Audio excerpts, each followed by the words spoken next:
Welcome to episode 46 of the GT on 5G. We cover the latest inside scoop on everything 5G. It's 6 topics in about 15 minutes, and it's brought to you by More Insights and Strategy. I'm Will Townsend, and joining me again this week is my fellow analyst, Anshel Sag. I will just preface the conversation, and I am suffering from allergies, so my apologies for the voice quality, but we'll push through this. So the first topic I want to cover this week is several announcements made by T-Mobile around 5G. And you kind of group them into 3 particular categories. One, offering unlimited 5G plans that are priced at or better than limited postpaid plans from their competitors, Verizon and AT&T. Second is they officially announced their 5G fixed wireless access home service. What I find interesting and compelling about that is that out of the gate, they'll be able to cover 30 million subscribers, but over 10 million subscribers in rural America. And if you recall, one of the requirements in the combination of Sprint and T-Mobile was a focus on rural.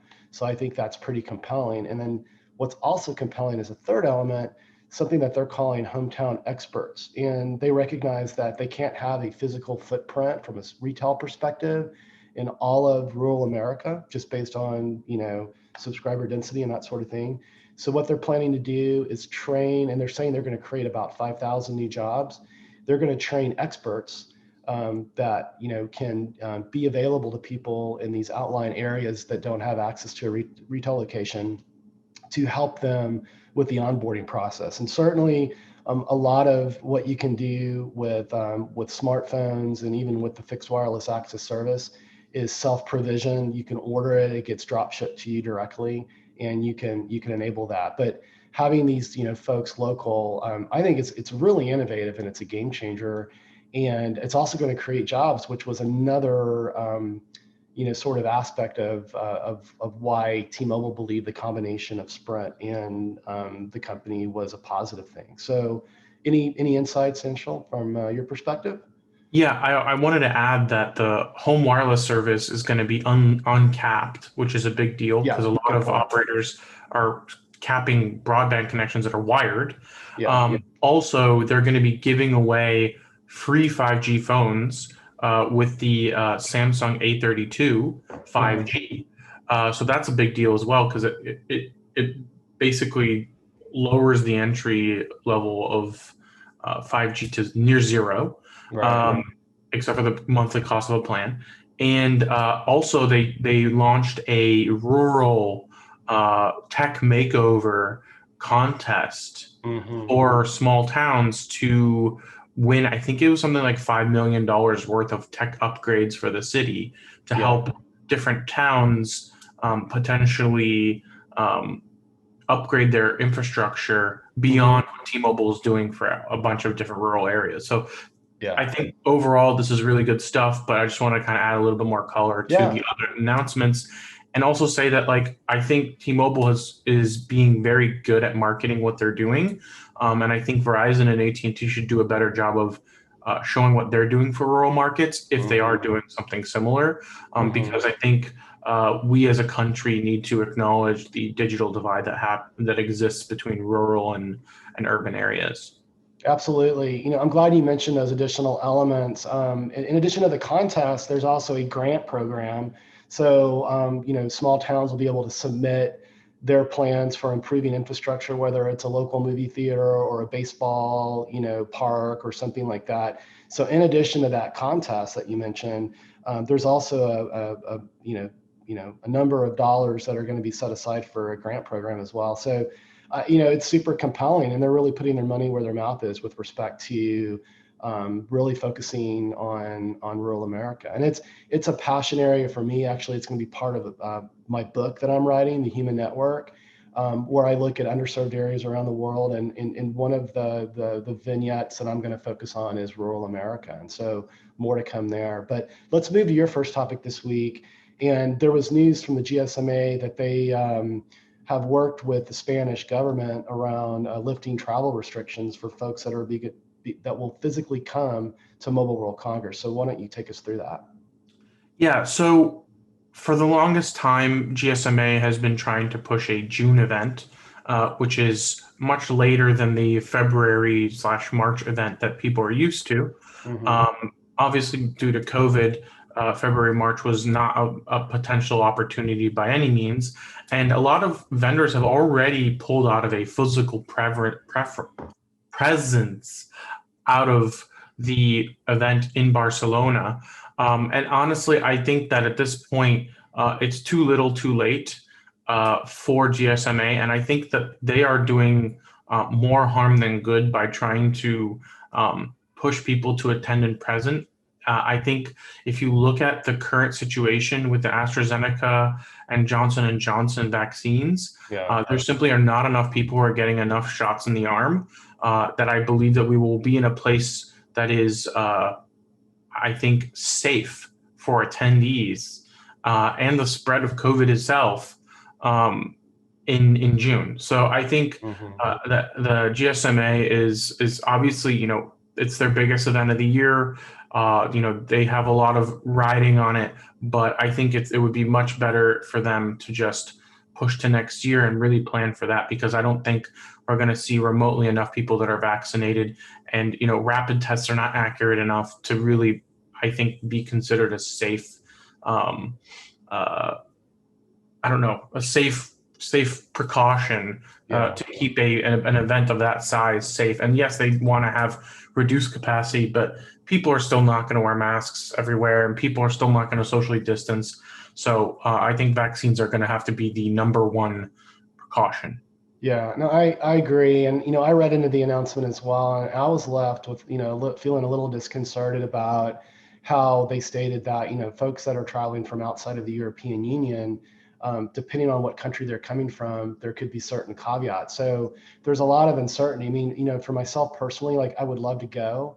I'm in the process of getting my vaccine, but my concern would be, if I land in Barcelona and I'm told just, all of a sudden, the policy has changed for the US and I've got to go self-quarantine for 14 days. I mean, so what's the point? So they are promoting the event as hybrid.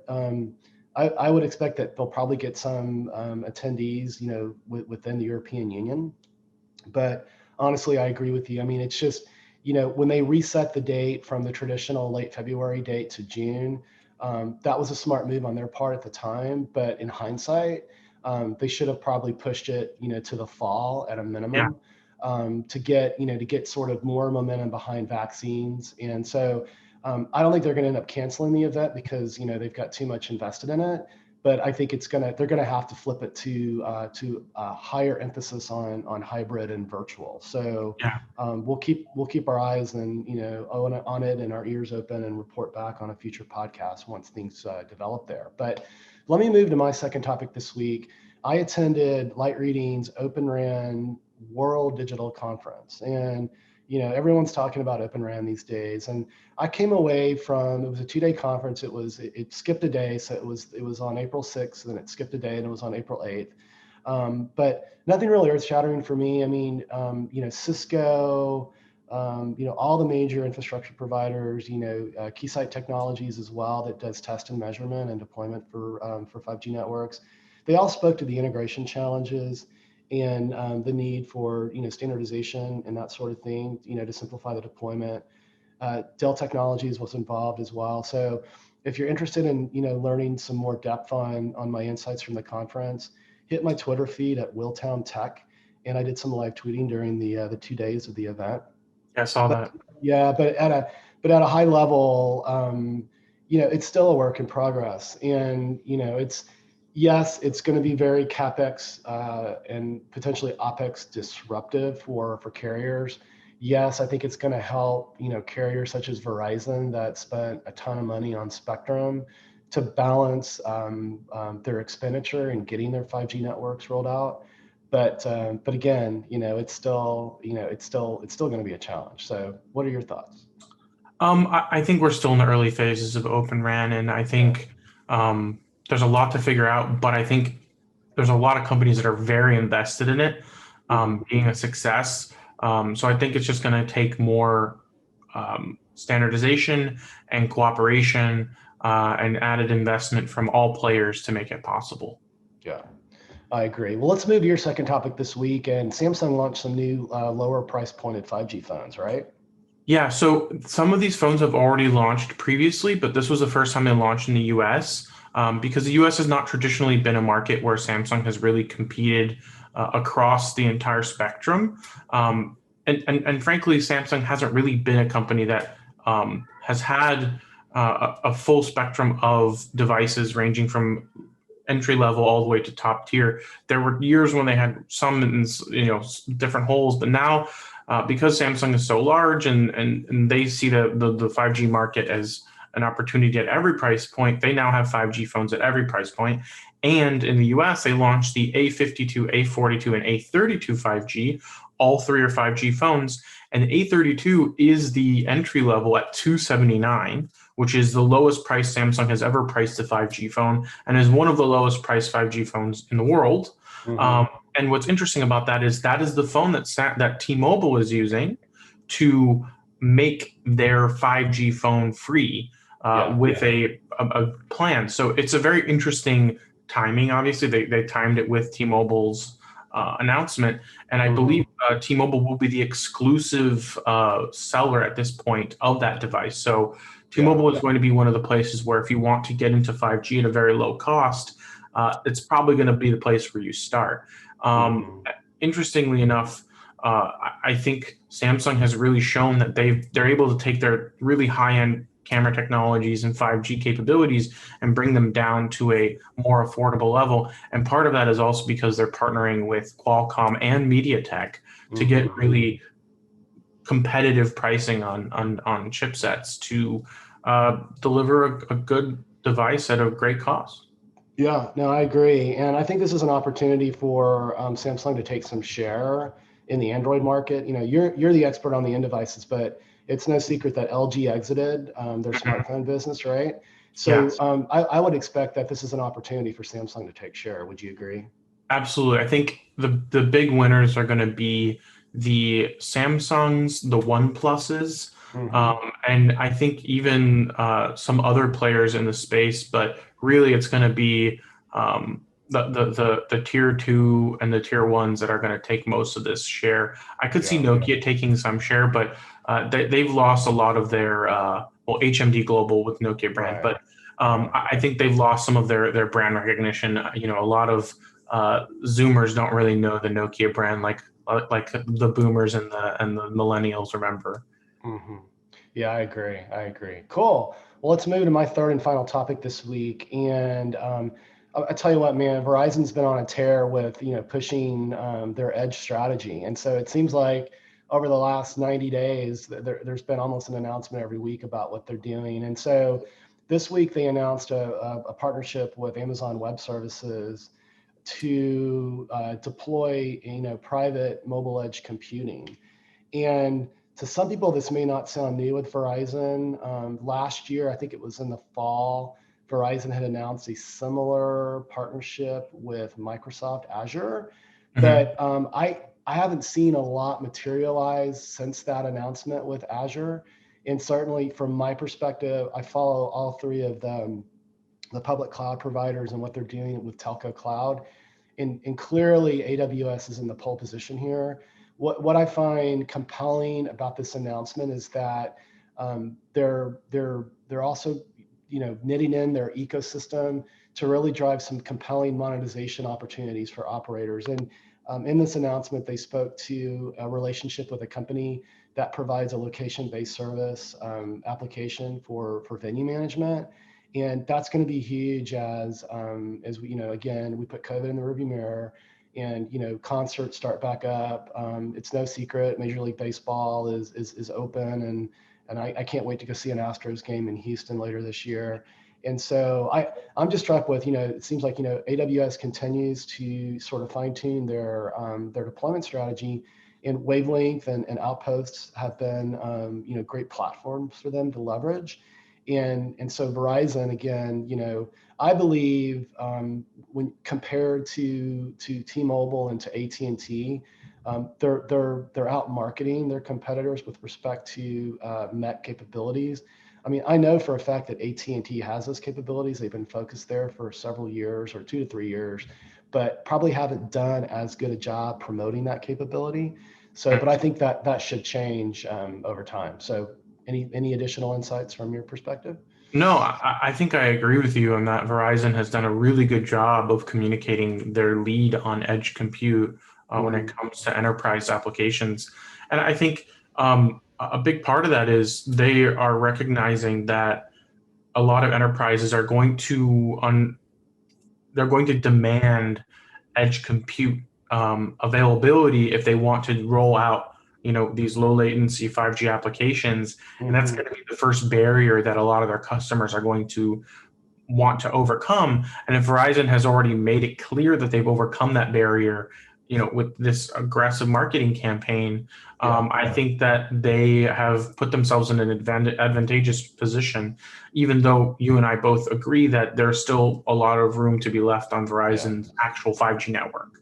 So, and it's interesting you mentioned that, because I spoke with Matt Campco at SDX Central, and he published an article this week that included some of my insights. And that's what I spoke to. It's like, I believe Verizon's making this investment as a long-term advantage. I also think that there are a lot of enterprises that understand what MEC is, but there are a lot that don't. And quite simply, the way that I like to state it when people ask me is that edge provides a supercharge effect for 5G services. You mentioned latency, but by putting compute and storage resources at the point of data creation, you're just going to sort of supercharge those use cases and those applications. And it's clear that that's going to provide a competitive advantage to an operator to monetize things. So we'll definitely keep our eyes and ears open on this. I expect that we'll see T-Mobile and AT&T respond as well. We know T-Mobile does a great job, marketing their consumer disruptive, services and plans and that sort of thing. And I think from an enterprise perspective, Verizon's done a really good job. But I think that'll sort of, that gap will narrow and close over time. But it'll be interesting to see. So, but let's move to your third and final topic this week. And you want to talk about AT&T and the City of Pittsburgh?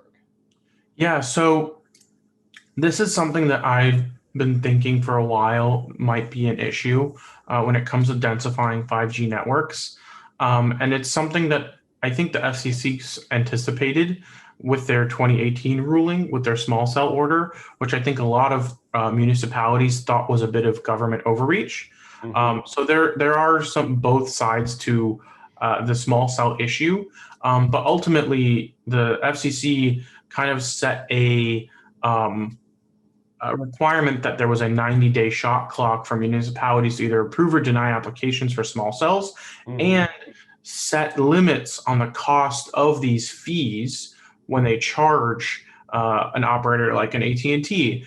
And AT&T filed a complaint in U.S. District Court for the Western District of Pennsylvania, saying that the Pittsburgh was charging them $850 in annual fees, and was not hitting its shot clock of 90 days.